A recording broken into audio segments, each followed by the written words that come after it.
Hi, I'm Dr. Jim Del Rosso, one of the co-directors of Fall Clinical Dermatology here in Las Vegas in 2022. And Hilary, why is it when they really want to know the facts, they come to us because we're from Brooklyn? Well, because only people from Brooklyn know the truth, right? Okay, we absolutely know that. And Bottom we only line. tell the truth. Absolutely. Well, we're talking about acne today, specifically topical therapies. And Hilary, would you like to highlight some of the things that we went over? Sure. We talked about how we pick among all these things that we have available for use. How do we pick which one we're going to use, and how do we pick quickly which one we're going to use? Because of course, time is of the essence in the office. What are the patients going to believe when we tell them?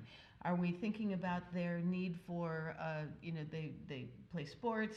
We have to think about the patient too and their needs and how they're going to be able to utilize what we're recommending. And one of the things that we talk about is using combination therapy to make sure that we can do our best to improve compliance with therapy. Well, we're also looking at some of the newer therapies and how we integrate some of them. They're not necessarily in the acne guidelines from the AAD. And True. remember, guidelines are just guidelines. We still have to be clinicians and be artful in what we're doing.